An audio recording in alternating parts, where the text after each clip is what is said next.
30 лет назад здесь, на Гумисте, шли ожесточенные бои. И каждый кусочек земли здесь искупан в крови защитников Отечества.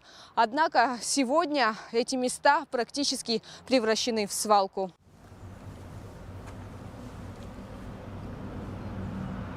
Бытовые отходы, строительный мусор, множество пластиковых и железных банок, пакетов. Все это валяется под мостом среди деревьев и у воды. Такую картину можно наблюдать практически по всей протяженности реки Гумиста от верхнего до нижнего моста. Ветераны, когда нам сказали, что здесь мусора много, мы приехали, посмотрели. Я сразу позвонил главе администрации.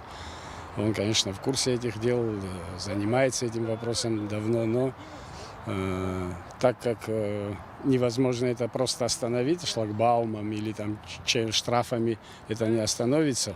Но я не знаю, какими словами надо сказать, что здесь вот происходит. До глубины души обидно и злостно. По словам главы Сухумского района Алхаса Читанава, каждые 14 дней здесь расчищают территорию. Однако мусор собирается настолько быстро, что вывозить его на Галский мусорный полигон просто не успевают. Тут нету такого, чтобы это было заброшено и не убиралось. Но, к сожалению, наших сил не хватает для того, чтобы адекватно реагировать на то, что вы сегодня здесь видите. Протяженность речки большая, от верхнего до нижнего моста. Проездных дорог, сельских проездных дорог речки очень много. И, к сожалению, все это контролировать не представляется возможным. Вот сегодня на Нижнем Гумистинском мосту идут работы вот такого же рода. Мусор убирается, я думаю, несколько дней там займет.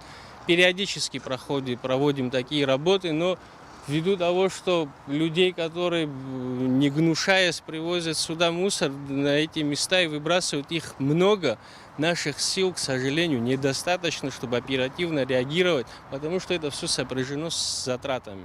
За вывоз мусора на Гумисту в 2023 году уже оштрафованы более 25 человек. Сумма штрафов маленькая и не превышает от 20 до 30 МРОТ. До 1500 рублей. Это не останавливает нарушителей. На каждом совещании обращается на это внимание и по возможности стараются их выявлять. Это происходит регулярно.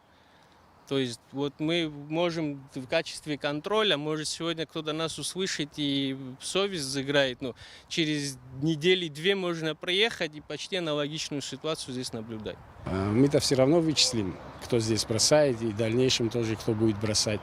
Тогда по-другому будет все происходить.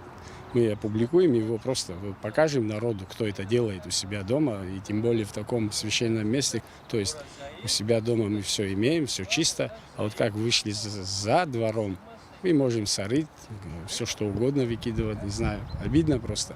Не должны люди так относиться. Я обращаюсь к народу, к тем людям, кто именно разбрасывается мусором. Подобную ситуацию можно наблюдать не только у реки Гумиста. Мусор бросают где попало, хотя по всей республике есть специально отведенные для этих целей места. В ближайшее время, по словам главы Сухумского района Алхаса Читанава, весь мусор будет вывезен на полигон в Гале, а далее ситуация будет контролироваться. Гугут Савардания, Михаил Братухин, Абхазское телевидение.